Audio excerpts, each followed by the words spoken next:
All right, folks. We just waiting for this woman to come out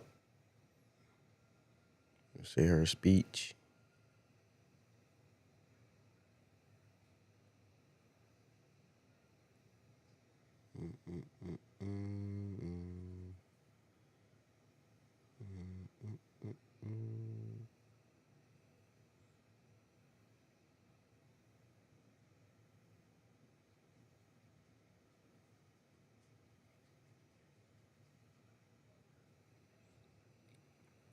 Where Cam at, man? Come on now.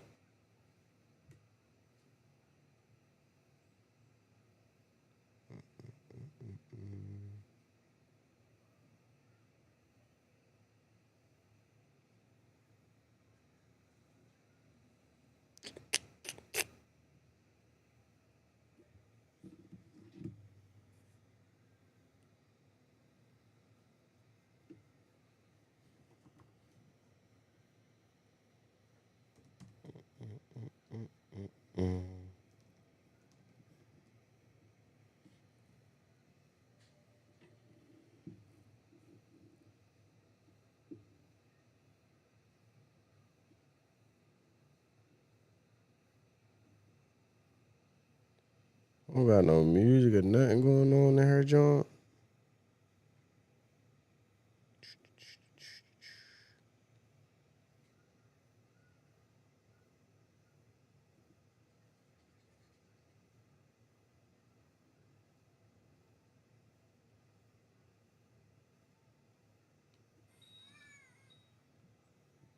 I got a new software, so I'm trying to figure out how I can see you guys in the chat, interact with you guys in the chat. See 4 viewers. Make sure you like it up. I appreciate you guys for rocking with me. I just want to see what she gonna say, her insights and her thoughts. It don't seem like there's no sound though. Like, it seems like everything just quiet. You know, mute with it. I wonder if I go to a different what if I go to a different news outlet? I wonder what it shows sound in. Or, play sound.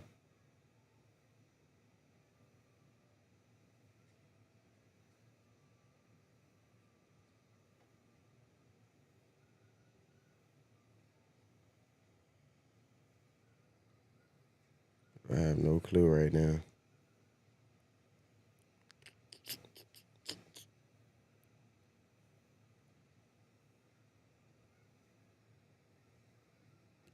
I bet you this speech gonna be like 20 minutes, 25 minutes tops.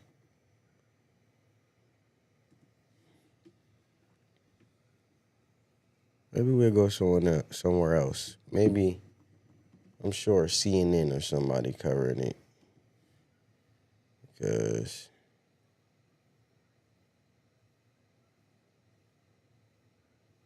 Associated Press is silent as ever.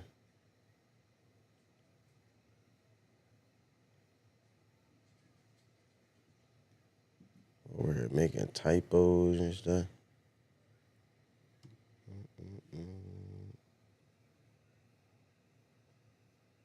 Let's see what MSNBC got. Let's see if they talking. Cause I don't hear nothing.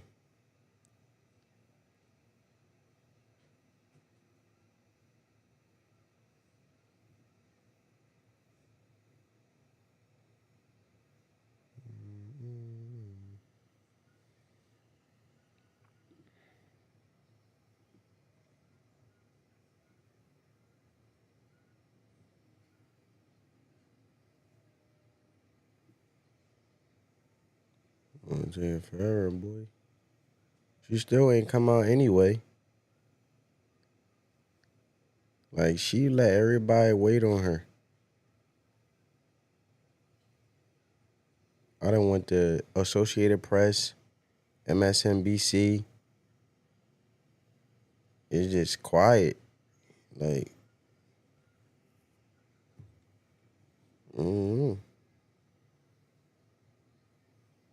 it said it was gonna start at 4, but you know how that go, man. There you go. How you guys feel about the election, though? How you guys feel about the results? How you guys feeling? Here we go. Got a little action. See the podium. She doing the little bend. She doing the little flag fix, the pole. You know what I'm saying? But I appreciate all who voted. I voted myself. You know, I got into some passion. I didn't get into it, let's say, but I had some discussion with some passionate voters. Trying to get different perspectives and insights. This was a very interesting election in a strange time in life. You know what I'm saying? And you know, very strange time. Wait, let me see. Let me see if I upload. Let me see something real quick. Ah, there we go. There we go. Some sound. Oh, she playing copyright. Oh, nah. We can't do that. She playing that copyright music.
Gotta say.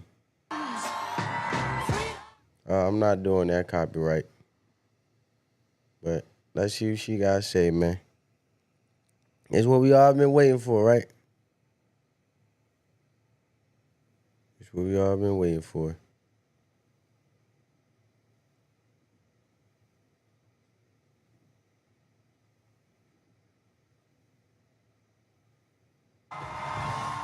Where she go? Let me move the banner in the chat. Get you guys in a minute. Good afternoon. Good afternoon. Good.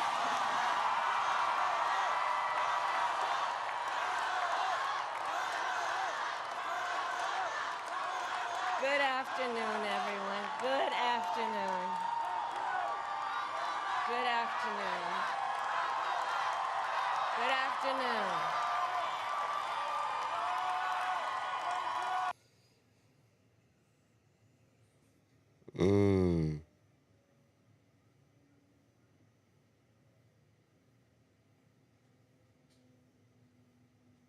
It's buffering. Come on now. Don't start acting up now.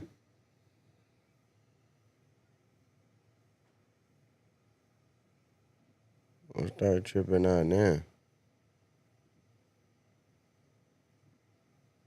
Thank you all. Thank you.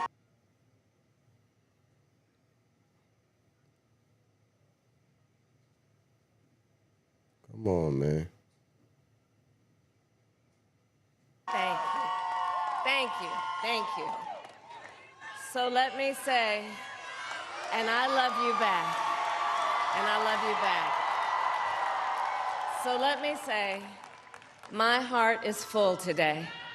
My heart is full today, full of gratitude for the trust you have placed in me, full of love for our country, and full of resolve.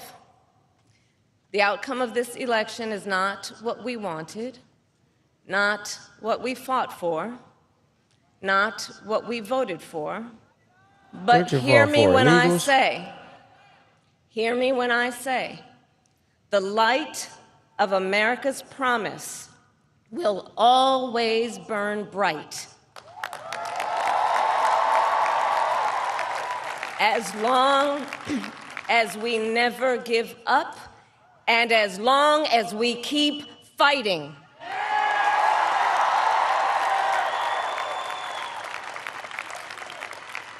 To my beloved Doug and our family, I love you so very much. To President Biden and Dr. Biden, thank you for your faith and support. To Governor Walz and the Walz family, I know your service to our nation will continue. And to my extraordinary Tim team, Walz disappeared. to the volunteers who gave so much of themselves, to the poll workers and the local election officials. Oh, yeah, when you try to burn up the ballots. I thank you. I thank you all. Yeah. Look, I am so proud of the race we ran and the way we ran it. And the way we ran it.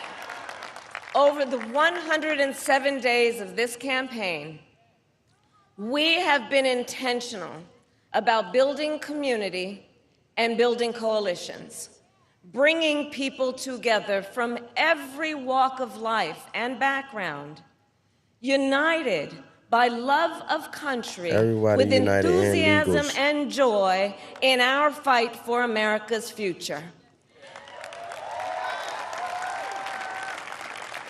And we did it with the knowledge that we all have so much more in common than what separates us.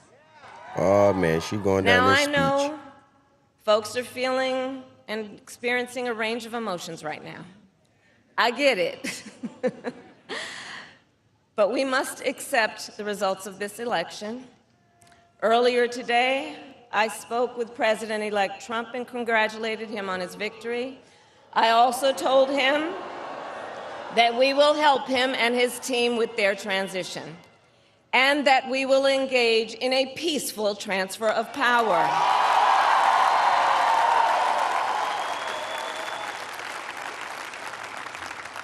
A fundamental principle of American democracy is that when we lose an election, we accept the results.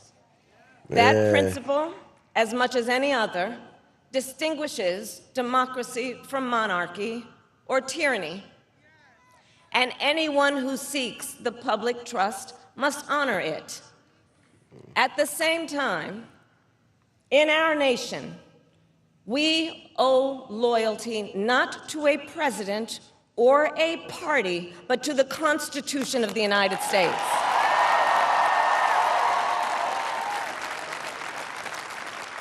And loyalty to our conscience and to our God. My allegiance to all three Even the Swifties concede. Is why I am here to say, while I concede this election, I do not concede the fight that fueled this campaign.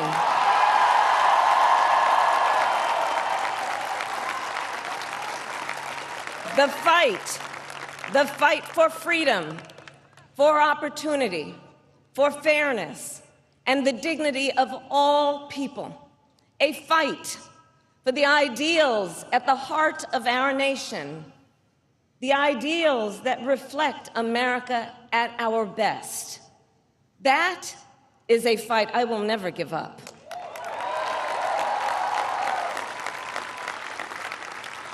I will never give up the fight for a future where Americans can pursue their dreams, ambitions, and aspirations, where the women of America have the freedom to make decisions about their own body and not have their government telling them what to do.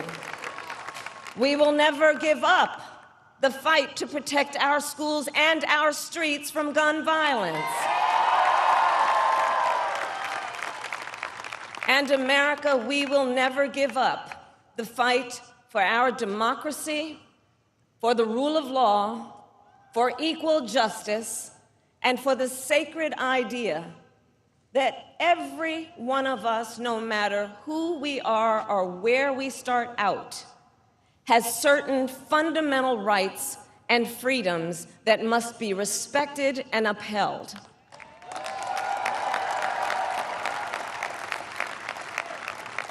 And we will continue to wage this fight in the voting booth, in the courts, and in the public square. And we will also wage it in quieter ways, in how we live our lives, by treating one another with kindness and respect, by looking in the face of a stranger and seeing a neighbor, by always using our strength to lift people up, to fight for the dignity that all people deserve. The fight for our freedom will take hard work, but like I always say, we like hard work. Hard work is good work. Hard work can be joyful work. I don't even know what you're talking about. And the fight for our country is always worth it. It is always worth it.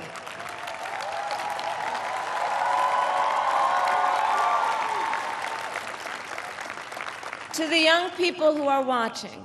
You went from it is the neighbor. I love to hard work. To the young people who are watching, it is okay to feel sad and disappointed, but please know it's going to be okay. On the campaign, I would often say, when we fight, we win. But here's the thing. Sometimes the fight takes a while. That doesn't mean we won't win. Is she gonna run again? The important thing is don't ever give up. Don't ever give up. Don't ever stop trying to make the world a better place. You have power. You have power. And don't you ever I think listen she gonna run again when in anyone 2028. tells you I don't something think is she gonna let this go. impossible because it has never been done before. That's what it sounds like to me. Sound like she You gonna run have again. the capacity to do extraordinary good in the world. And so to everyone who is watching, do not despair. This is not a time to throw up our hands. This is a time to roll up our sleeves. This is a time to organize, to mobilize, and to stay engaged for the sake of freedom and justice and the future that we all know we can build together. Look, many of you know I started out as a prosecutor, and throughout my career, I saw people at some of the worst times in their lives. People who had suffered great harm and great pain, and yet found within themselves the strength and the courage and the resolve to take the stand, to take a stand, to fight for justice, to fight for themselves, to fight for others. So let their courage be our inspiration. Let their determination be our charge. And I'll close with this. There's an adage an historian once called a law of history, true of every society across the ages. The adage is, only when it is dark enough can you see the stars. I know many people feel like we are entering a dark time. But for the benefit of us all, I hope that is not the case. But here's the thing, America, if it is, let us fill the sky with the light of a brilliant, brilliant billion of stars. So how this gonna pay some of my bills? Answer that. The light of optimism. You still doing the hopium? Of faith, of truth, and service.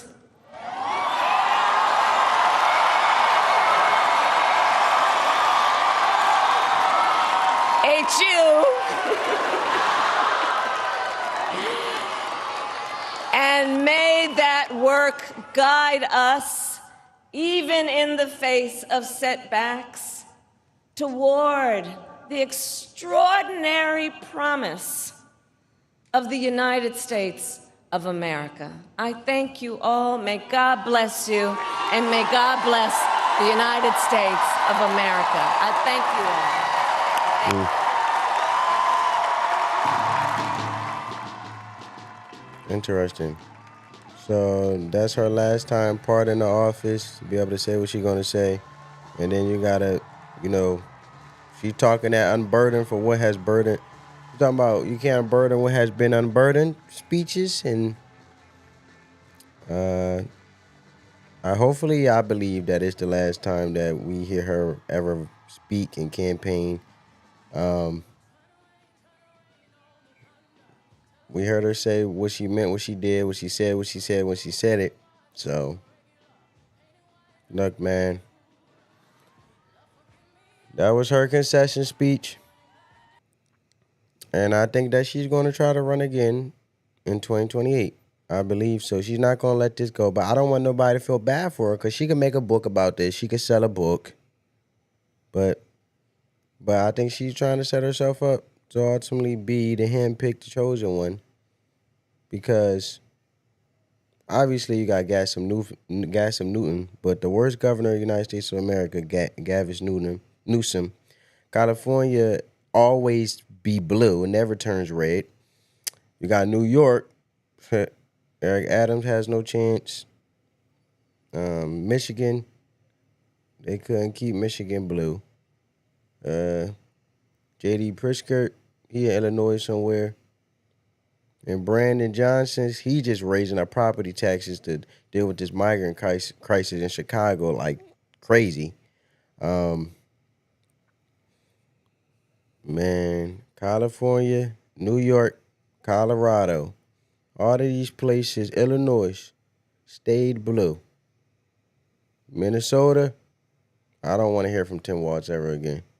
But they can't help themselves by continuing to throw darts and shots at us even when they're departing from office. So what you see, she was a sore loser. That's how I look at it. She was a sore loser. I see people on social media crying and doing the whole thing and going wild. And look, man, I understand it all.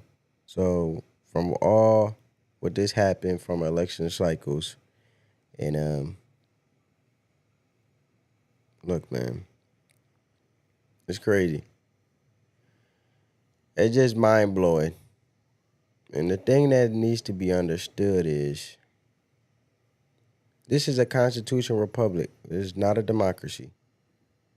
We are a republic. Okay? Not a democracy. We are governed by the Constitution, okay? And it's not a right to be able to eliminate a baby as a result of a form of contraception. So that needs to get rid of and get thrown out the mind. But the fastest way to eliminate any pregnancy is by closing your legs, and that's how I look at it. So they remixed this whole campaign with reproductive rights, I feel like. And the reality is, really it was, what can I do for the worst of society and justify it by doing it? And even the Trump campaign, if you really understand how government works, they never eliminated the potential for you to even be able to get an abortion, because at the end of the day, they never took it away. So it's removing it, the federal government hands, and your life, so you get less government. If that's what you want to do in your state, then get out and vote. That's all it was. But, people are going to take it out of context and do things like that. But, look, I don't want more government. I want less government, smaller government, more jobs, and wage growth. We don't need you to try to promise 3 million houses by the end of the... We don't have a housing shortage. At the end of the day, we have an affordability crisis. It was never a housing shortage. I just feel like she spin a lot of things to get people riled up, but in reality, is the issues were never things that were taken away that she tried to make them be out to be. My disappointment has turned to rage. Okay. Well, two really deep dimples. Explain that. Let me know how you feel. I read your comment. But I feel like you don't have to be a scholar to know what Republicans or conservatives is asking for. At the end of the day, it's nothing wrong with people coming in this country. But at the end of the day, you got to be legal. Got to be vetted. We don't want what happened over there in Long Island, New York over the last weekend, where a 5-year-old was raped by an illegal migrant that was part of the catch release program that they're not talking about.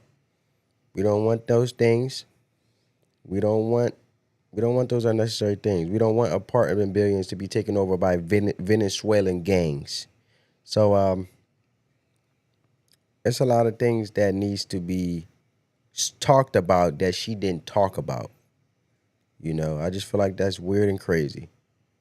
So any conservative that is asking for anything, I don't think it's crazy. I just think people need to do their research and understand, and to not spit out talking points. And any of these liberals that really think they understand the American people really want, they don't really understand, and they're not really familiar of what's happening in people's households. I talked to someone who lost their home. You know what I'm saying? I'm observing people, and it's not that I'm not a part of the experience of groceries being high. So I feel like majority of the people that was Kamala Harris voters was very uninformed.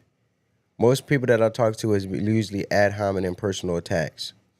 So it is a reason why you get older and as you get wiser. Most people transition over to being conservative, the ones that's wise. And it's a reason why. And how you was raised up and how you came up, you were conservative in a way that you was raised. You was raised to believe the right thing. And we came a long way. And we got so far away from God's word and so far away from the core tradition and values. So that's my take on this thing. A lot of ladies want a man to be traditional, to take care of you. But you got to let go of tying yourself to the federal government, ladies. And leaving your household, which they incentivize you to do, for you to be tied to a party. So you don't got to beg for student loan forgiveness. So you ain't got to have these high interest rates to purchase a home. At what point do we wake up and say, all right, look, we've been doing this our whole lives. I'm so-and-so years old, 50 years old, hypothetically, whatever the case may be. My family has been voting Democrat for the entirety of my life. And I'm 25, and I'm the black sheep in my family. You know, I feel like, you know what? We've been conservative all of our lives. We've been praying for closed borders. You know what I'm saying? Prayer sheets, you name it all. When we go to church, we had a list of things we was fasting for. You know, tarrying, petitioning God, and seeking it on behalf of other people that don't even know they better. You know, coming from, it could be evangelist, Catholic. I came from, I'm baptized Catholic. But I feel like the very things that we pray for, closing off our borders, no terrorist attacks, making sure that we have safety in our own neighborhoods, not defunding the police, empowering us to be able to do the things for ourselves, less government in our lives, and allow for us to get forward and get better at really what we're doing, and show us that we and have the best schools for our kids. Making sure that our tax dollars go to the things that is actually meaningful to us, instead of going to illegal migrants and into a migrant crisis to be able to replace you as a new voter bloc, because they don't have anything else to offer. They're the same things that I feel like that has been prayed for. And for men not to go in a woman's bathroom just because they're being identified or whatever they choose to be. But at the end of the day, I feel like it's still a boundary. You know what I'm saying? And I think the election was a test to a lot of people's faith and a lot of core values that I feel like we have been naturally raised in and naturally born and naturally grew up to be conservative. So that's what it is, man. That's my take on it. And it's not that women are incapable of leading. I'm not taking that away or that possibility. I'm just saying the facts of, I believe, we have naturally always been growing up conservative. So when a conservative person requests things in regards of making sure safety in our neighborhoods and no terrorist attacks and peace and no proxy wars and all these things, that's the things we always champion. So I feel like we have got far and away from that. And people need to wake up and stay woke and be more aware and be more informed. Because at the end of the day, all those things that she said about the stars in the sky and all that, they ain't gonna pay nobody bills. They ain't gonna put no groceries in nobody, food on nobody's table. That ain't gonna help nobody pay. They ain't gonna help nobody go buy some groceries and have enough food for their family with this inflation.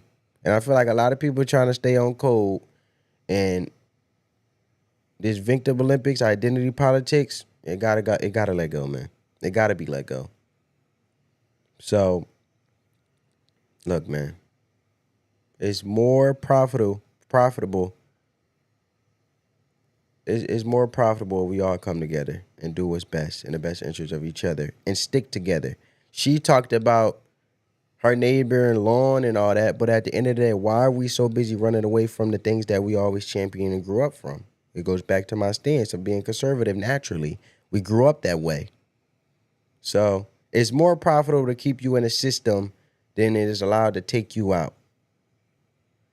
That's why they so busy champion defunding the police, or police aren't even valued as much. There's a police officer in Chicago that have died over the last 2 years and nobody cares and nobody knows their name.